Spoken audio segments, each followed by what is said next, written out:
Hello everyone, this is a new video for y'all today on my main channel. Today I'm going to talk about the 72 angels of the Shem, how to work with them, and I'll talk a little bit about what I've been doing. So if people don't know, those of you that are watching me on YouTube, I've actually been posting a lot on another channel. It's been a totally separate channel that I've been doing. Okay, so if you're just watching this channel, you're really missing out on like a lot of material. And on Facebook, you really see my process. I recommend, if you want to see kind of my process that I'm going through and kind of my research as I go through this, I really recommend that you add me on Facebook.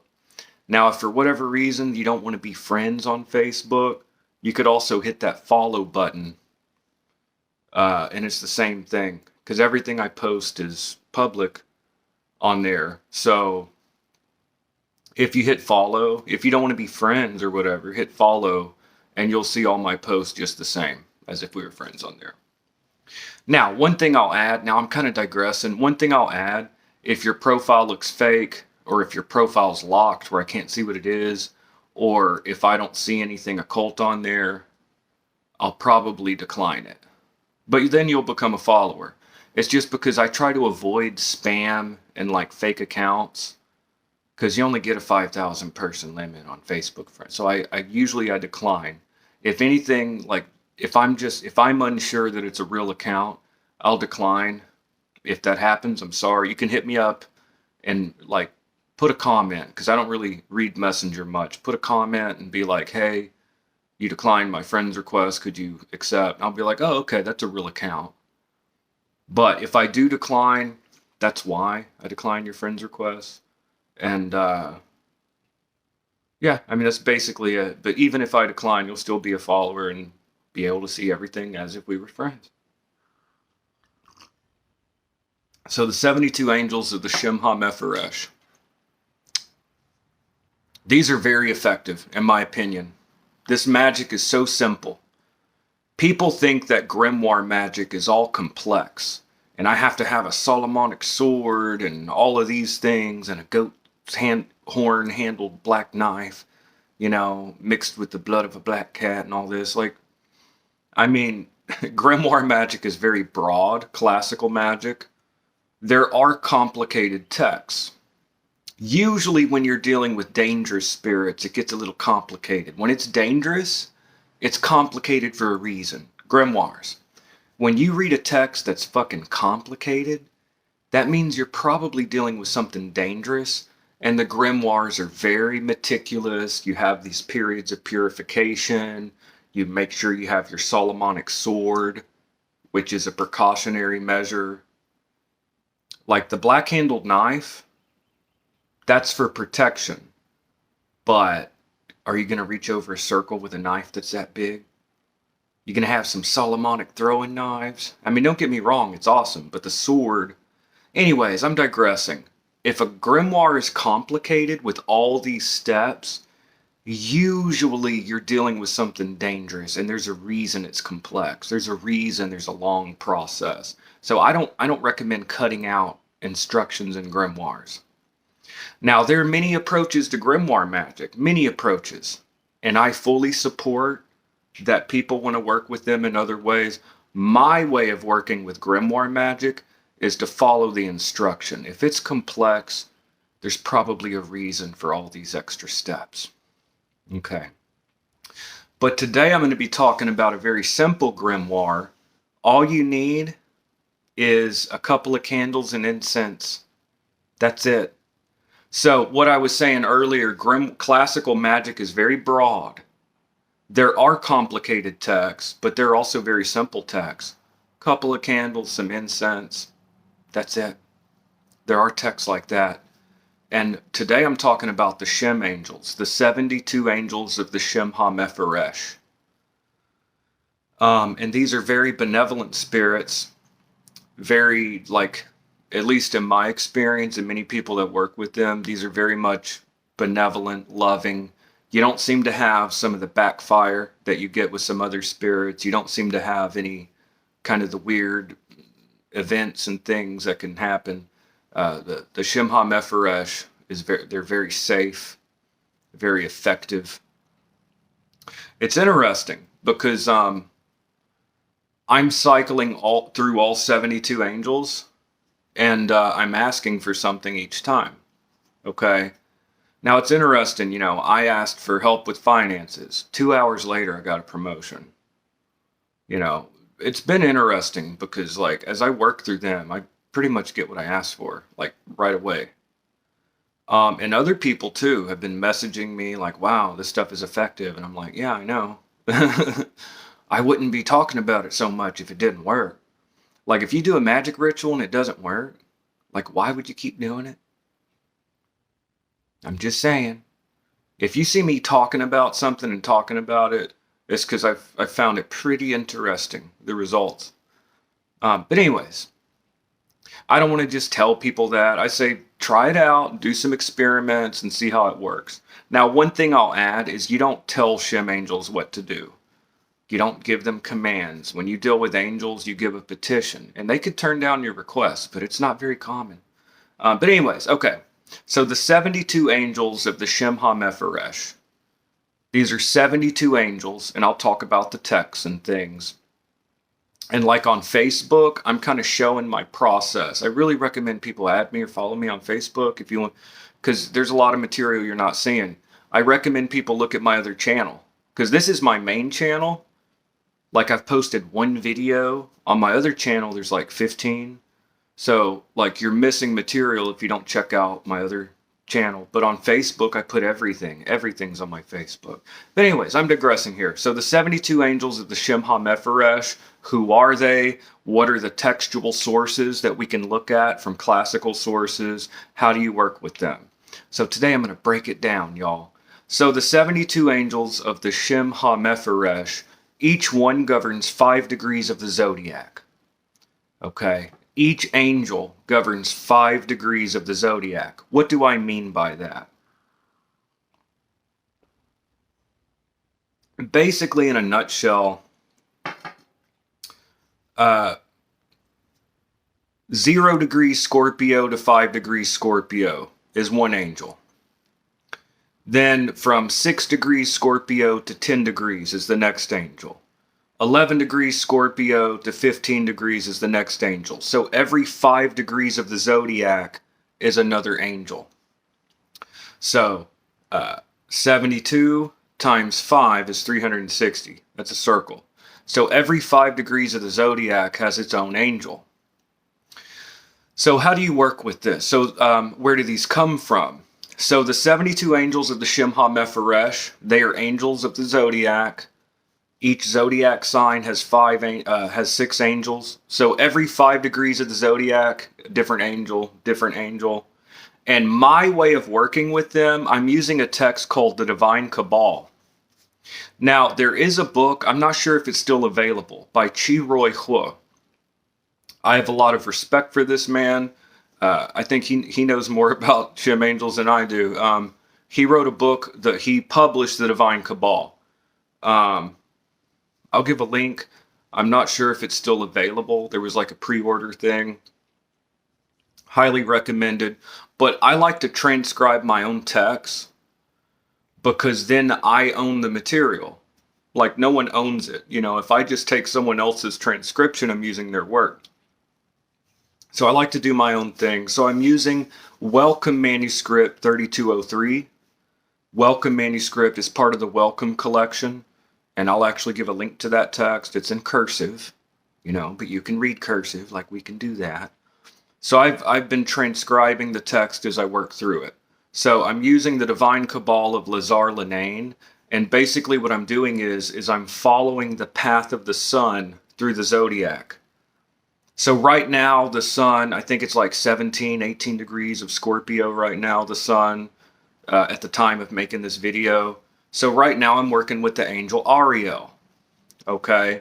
And it's not Lion of God, it's an ion, not an olive. Ariel is the angel that governs from 15 degrees Scorpio up to 20. So the method I'm using is from Lazar Linane's Divine Cabal. A couple of white candles, some incense. I recommend frankincense and myrrh because that's kind of a general incense from the grimoires. It's church incense, frankincense and myrrh mixed. Couple of white candles, call on the angel, recite its psalm verse. That's it. Very simple. This magic is not complex, and these are not dangerous spirits. So you don't need a whole bunch of tools to work with them. So where does this come from? So ultimately, and Agrippa goes into this. Agrippa, dang it, I should have had the exact chapter. Should I go bust out Agrippa so I can show you the text itself? Damn it. I should have got the book, and here I am sitting down with the video. Shall I do it? Agrippa, 3 books of occult philosophy. He talks about the Shem angels. Okay. Going off the top of my head, I think it's book 1, chapter 33, something like that. Anyways, he goes into the Shem angels, the Shem HaMepharesh, 72 angels. And Agrippa explains how they're derived from Exodus. Okay, so what happens is if you go to the book of Exodus, chapter 14, verses 19 through 21, in Hebrew, each verse has 72 letters. Okay, each verse. Now, I'm going to digress just a little bit. This video's all over the place. People are be like, that's from the Bible. Yeah, it's grimoire magic. Surprise! A little bit of Bible in the grimoire magic. I know you people are just astounded, you know? But there's some people out there who be like, well, I'm not a Christian. Why would I do that? I'm not a Christian. Now, I know that years ago I had my priesthood and stuff, but I'm not a Christian. I work with them. This is going to anger a lot of people. People are going to get mad. I might get hell in the comments. Maybe not. But I'm just going to say technically I'm a Thelemite right now in my path because I'm an aspirant of the AA through the outer college. Like, I don't care. Like, I'll say it. Yeah, I'm an aspirant of the AA. Like, I do modern magic, but I keep it separate from grimoire magic, from the classical magic. So I do some modern magic. I do my LBRPs and stuff, but I keep that totally separate from classical magic. These are 2 totally different traditions. Okay. But you don't have to be a Christian to work with the Shem angels. At this time in my life, I consider myself a pagan. Like, they don't care what your religion is. They don't care. I know many people that are pagan, Wiccan, and they work with the Shem angels, and it's fine. Okay, they don't care what your religion is.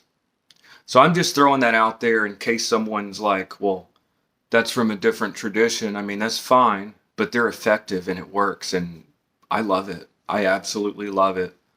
I'm in love with the Shem angels. But you could be whatever religion or no religion. They don't care about your religion, in my opinion. But let's go to where this comes from. These are Kabbalistic angels, okay? It comes from the Torah. So, Exodus chapter 14, verses 19 through 21. This talks about that there was the angel of the Lord appeared as a pillar of cloud, and this is where Moses parts the Red Sea. These 3 verses, Exodus chapter 14, verses 19 through 21, these 3 verses, each verse has 72 letters in Hebrew, okay? And in Hebrew, you write from right to left. Hebrew's written from right to left. So each of these 3 verses have 72 letters. Again, this is the book of Exodus, chapter 14, verses 19 through 21. These 3 verses in Hebrew have 72 letters each. So the first verse, verse 19, is written right to left in Hebrew, 72 letters. The second verse or second line, you flip it around, you reverse it. It's from left to right. And then the third verse, again, it's right to left. And these 3 verses create 72 columns. And this creates the 72-fold name of God, or the 72 names of God. Now, by adding El or Yah, you get the names of the 72 Shem angels. Now, the earliest text we see of like Shem angel magic, or the Shem angels, is in Johann Reuchlin's De Arte Kabbalistica. Johann Reuchlin, De Arte Kabbalistica, he writes about this. I actually have that book over here. And then Agrippa writes, now that was in 1517. 1517, De Arte Kabbalistica by Johann Reuchlin. The second text, actually it's before because it was written in like 1510, but it wasn't published until book 1, 1531, all three books, 1533. Agrippa's 3 books of occult philosophy. He goes a little bit into the Shem angels. Then the next century, in 1652, we have Athanasius Kircher, Oedipus Egyptiacus. I'm actually working through the Latin right now. Again, I could get an English translation, but I like to do my own translations because then nobody else owns the work. I can do what I want with it. I'm not using other people's works. And really, I think everyone should do this. I want people to get off of Amazon. Like, now don't get me wrong. Amazon, buying physical books is like, you don't want to just have digital scans. You want to have a good library. But I want people to get out of the mindset of whatever is published on Amazon or Llewellyn no. There are hundreds of unpublished manuscripts that are found in the British Library and the Arsenal, Bibliothèque Arsenal in France and Paris. There's the Wellcome Library. Okay, there are these Jerusalem manuscripts, Yarvar manuscript, 18. These manuscripts, you can find digital scans. And so you'll see like the first part of the manuscript, like Wellcome manuscript 3203 that I'm using. Wellcome is the collection. MS stands for manuscript, and then there's a manuscript number. 3203 is the identifier. So Wellcome MS, that's manuscript, 3203. It's part of the Wellcome collection. The manuscript number is 3203. Now this actually has 5 books. A lot of it's Sibley's Clavis. Okay, it includes his Wheel of Wisdom, which I recently transcribed. Again, Peterson and Skinner, they already did wonderful transcriptions of the Wheel of Wisdom, but I decided to transcribe it myself as an exercise. It only took me like 3 days to do the transcription, and I compared it with the Jerusalem manuscript. And I like to do my own transcriptions because then, like, no one owns it. I doing my own work. I'm not copying other people's work. And I want people to get out of the mindset of you just have to...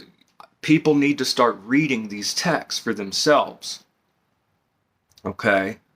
Yes, it's in cursive. You can read cursive. You can do it. Okay? Just get like a Word document. In the background, I have the PDF. Actually, I'll give a link to this manuscript. You can go look it up. What I do is I have the PDF up here, and then I have like a Word document, and I'll type it out. I'm transcribing. I'm moving it from the cursive to typing it out. Make it easier to read. And I'm actually posting my work on Facebook. But anyways, I'm digressing. So I'm working through the Latin of Athanasius Kircher right now. But he talks about the Shem angels. And he goes into the 72-fold name and all of this. Next up, we have Dr. Rudd, the Goetia of Dr. Rudd. He puts the 72 Shem angels as...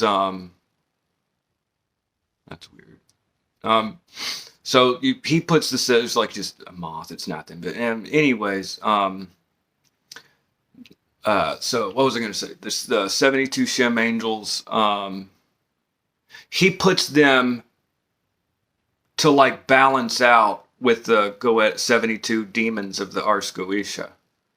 So Dr. Rudd, he puts like the Shem angels as like a buffer, I wouldn't recommend that, but many people work with it with success. I personally wouldn't do it because I think this stuff is real and I don't like to, I'm okay. Y'all have fun. But, and then next we come to Lazare Lenain. Lazare Lenain. Lazare Lenain was a French occultist, okay, in the late 18th century, early 19th century. Lazare Lenain, he wrote 2 important texts that I'm using as my primary working sources. One is part of Wellcome Manuscript 3203. It's the Divine Cabal. Chi Roi Hua has, I hope I'm pronouncing his name right, He has published this, and it's excellent. I recommend this. His work is phenomenal. I can never compete with that. Um, but The Divine Cabal, it's also in Welcome Manuscript 3203 by Lazar Linane. It's actually a dream magic book. So dream magic is actually pretty common in the grimoires, but I'm not using it that way. I'm just using it for, yeah, it's got little descriptions and it talks about each angel and it gives the sigil and all of that. Another book by Lazar Linane is The Science of the Kabbalah. The Science of the Kabbalah by Lazar Linane. Now, the original was in French. This is an excellent English translation by Pierce Vaughan. Now, I don't agree with everything in this book. In the 1700s, people were already losing touch with the ancient magic. In the 1700s, people were already starting to bring in a bunch of New Age stuff. I don't personally work with this 20-minute cycle. I follow the sun through the zodiac, and I do it at the hour of the sun. That's my method. But Lazar Linane, he gives descriptions of each angel. He does some awkward things in this text that I personally don't agree with. Like, he divides the 72 angels into 72 languages, governing the 72 languages. Which all goes back to like the Tower of Babel and all 72 languages, which is cool, but like he'll say like in the language of the Mexicans or in the language of the Canadians. I'm like, no, that's weird. There's some fluffy stuff in here I don't really care for, but he goes into what I'm using though is his descriptions. Okay, not. So his descriptions, let me see, Ariel. Right now the sun is like 18 degrees Scorpio. Right now it's Ariel, for example. Ariel, his attribute is revealing. Revelation, he's an angel of revelation. Okay. It says here, okay. This genius governs hidden treasures. He reveals the greatest secrets of nature, and he shows the objects of one's desires in dreams. Again, we get to that dream magic. The person born under his influence is blessed with a strong and subtle spirit. Okay, so anyways, this angel governs like telling secrets, revealing secrets to you. Okay. So 72 angels, this is a whole system of magic. People tend to think that, well, I need to work with all systems. No. Like, let's go into hoodoo, for example. Totally different tradition. There's some people that just work with mojo bags. Like, that's all they do. Some people just work with bottle magic, and they can do it for anything. They're a worker. They just work with one type. There's some people that only work with mansions of the moon. That's a whole system. The lunar mansions, because it governs every aspect of life. You can work with lunar mansions for love, money, protection, hidden knowledge, anything you could ask for. The 28 mansions, that's a whole system. In the same way, the Shem angels, you could just work with the Shem angels and be an accomplished magician and change your life and all of that stuff. Because these 72, they govern every aspect of life. If you go through all 72, it'll be covered fine. Everything. But anyways, so the 72 Shem angels, they each govern 5 degrees of the zodiac. What I'm doing is I'm following the sun through the zodiac, and this is based on Welcome Manuscript 3203. There's no circles. It doesn't describe a magic circle or any of that. Basically a couple of candles. I recommend white candles, some incense. I recommend frankincense and myrrh combined, which is a good general incense from the grimoires. It's church incense, very ancient. Frankincense and myrrh combined. 2 white candles. Repeat the angel's name various times with the intention of making contact. And you recite its verse from Psalms. Each angel has its own psalm verse. So you call on the angel's name, recite the psalm verse. Then you have your interaction, okay? You may have images hit your mind, but it won't be like just normal images it'll be very quick. You get images, things. I would watch your dreams during this time period and look at the events that tend to happen in the following days. I think it's very effective, very quick to work. I highly recommend it. It's safe. Now, this grimoire does not mention a circle. And this is going to bother some people because so many people have read, they've read Wicca books and stuff and modern magic books that are like, you have to have a circle. You can. But I don't use a circle with these. You can if you want to. You're free to use a magic circle, but it's not always required. These are very positive spirits. Circles are usually intended to keep away bad stuff. But you can if you want, but it's not mentioned in the text. My method, I don't do LBRPs. I don't mix any kind of lodge magic with this.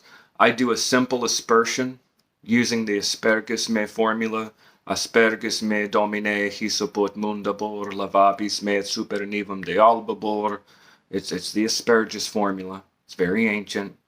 It's found in the Key of Solomon, and it actually comes from the Latin ritual, but the Latin rite. But yeah, light 2 candles, call the angel's name various times, recite it psalm verse, have your interaction, say goodbye. That's it. Very simple. Okay, grimoire magic is not always complex. It's also very simple. And there's nothing modern involved. Again, there's nothing wrong with modern magic. I do modern magic too. I personally just keep them separate. This is pure classical magic and it's very simple. Grimoires are not all complex. Couple of white candles, incense, call on the angel name, and see what happens. I really recommend that people experiment with this. I'm telling you. You might have some pretty interesting experiences. You might see your life start changing before your eyes. I think you might be amazed. I say try it out. This is safe. There's no problems with this text. I really recommend it. Couple of white candles, incense, call out the angel's name various times, recite it psalm verse out loud, have your interaction, say goodbye. That's it. Ask for something that is under his office. One important thing, if you're going to work with grimoire magic, you work within a spirit's office and don't stretch it. My recommendation is don't try to stretch his office to fit what you want. Like if an angel deals with like getting the favor of let me see, what's an example? An angel that deals with authority and all politics and things like that. I wouldn't use it to just feel more assertive and things. My personal view is go by what the office of the angel is. Look for something under the angel's office. Ask it for that. Have an interaction. That's it. I really recommend this type of magic. It's so simple. It's so effective. Try it out. It doesn't matter what your tradition is. I don't consider myself a Christian at this point at all. I have no problem with working with the Shem angels. They don't care what your religion is. I say try it out and see what happens. Now, again, I'm posting up about my process on Facebook. I put all my videos there. It's all in one place. I really recommend people follow me on Facebook, honestly. What else? Oh, I said no circle in my practice. You can use one if you want. Now, here's the thing. If I was going to set up a scrying stone and start trying to scry, I would use a circle because that's getting a little next level. But a simple altar, just 2 candles, incense, you're doing like a prayer petition and having a little interaction. I don't use it, but you're free to do that. My take is it would be mentioned in the grimoire if it was that important. But so what I'm doing is I just follow the sun through the zodiac. Right now, the sun, I think it's like 17, 18 degrees Scorpio. Right now, the angel that governs those 5 degrees, from 15 degrees to 20 degrees Scorpio, is Ariel. Okay, and then the next angel after that, there's a different angel. So about every 5 days, I cycle through a new angel, and I'm kind of sharing my process. And again, I don't use Ambalain. I don't use the Golden Dawn. I don't do any of that. I try to. Ambalain is my cutoff. Not Ambalain. Lazar Linane. Linane and earlier is my method. Something important to bring up. The Golden Dawn changed up the attributions, just like they did with the Nokian magic. They start the angels in Leo. And that's fine. I'm not saying it's wrong. Perfectly good. That's fine. Me personally, I go with the classical way. They start in Aries. So if you look the Shem angels up, you may see this difference in timing. Me personally, I start the angels in Aries because that's the classical method. I feel like if this magic's been working for centuries, why would you suddenly change the correspondences? I mean, that's fine. But me personally, I practice lodge magic. I do modern magic, but I keep them separate. I don't mix like lodge magic, modern magic with the classical magic. I see these as two different traditions. Classical magic is not dead. It lives on. There's still people that work in the old way. This isn't just some relic from the past. No, there are people that still work under the old method of the grimoires and things, but I don't know. I haven't made a video on my main channel in a while. The last one was the Mansions of the Moon. Like I said, go check me out on Facebook. I got all my stuff on there. And then I've posted a lot on my other channel. But again, that's also on Facebook. Just, if you're on there. If you're not on there, it's fine. But if you want to see my process and kind of see my researches, if you're just following this main channel, like you're getting like 5% of my material that I'm pumping out. Let me see, what else? So I'm going through the classical sources. Athanasius Kircher is my source, and Agrippa and Reuchlin, and working through Lazar Linane. Like I said, I don't agree with all his stuff, but that's fine. The Divine Cabal, and that's my cutoff. I don't work with any of the modern stuff, and I don't have anything against it, but no. So if someone followed the same process I'm following, roughly every 5 days it's a new angel. Ask for something. Ask for one thing, something close to your heart, and see if your life starts changing before your eyes. So if you follow this process, following the sun through the zodiac, every 5 days new angel, you'll work through all 72 angels of the Shem HaMephoresh in a year. This is kind of an initiatory process, That's how you can work with grimoire magic. Like, how do I work with it? Well, you can cycle through all 72 spirits in a year. All 72 angels of the Shem HaMephoresh. I feel like this is safe and it's effective, or I wouldn't be talking about it. I highly recommend it. 2 white candles, incense, call out the angel's name, recite the psalm verse. I wouldn't take this open approach with many other spirits. I wouldn't do it. Even planetary spirits, I'd put like a circle and I'd have a whole purification, this whole thing. But the Shem angels, no. Another thing to consider in grimoire magic, normally you work with the waxing moon for this type of thing, But me personally, I don't do that because I'm trying to go, I don't want to miss any angels because I'm worried about moon phases. So my approach, at least, is I work every 5 days new angel. I don't even look at the moon phase. It's my approach. But I'm going to post more videos about this. I'm sorry I haven't made a video on here in a while. This video is kind of all over the place. 33 minutes in, I'm going to have more videos out, but the 72 angels of the Shem HaMephoresh. So I'm working through it, Been working through it for a bit, but I haven't really put it on my main channel. So, like I said, check out my Facebook. I've been putting stuff on my other channel. I haven't really been on my main channel. So, out of like 16 videos, you've seen 1. If you're just on my main channel. But I'm going to talk more about this. I also plan to make a video on Sibley's Wheel of Wisdom, possibly. And yeah, we're going to start going through this. How did classical magic work? And of course, we're going to look at other traditions as well. That's just a quick video. I hope everyone is having a wonderful day. In a nutshell, the 72 Shem angels, Each one governs 5 degrees of the zodiac. And each one has a psalm verse. It's pretty simple. But that's it for today. And I guess I'll see y'all next time. I hope everyone's having a great day. Have a wonderful day, y'all.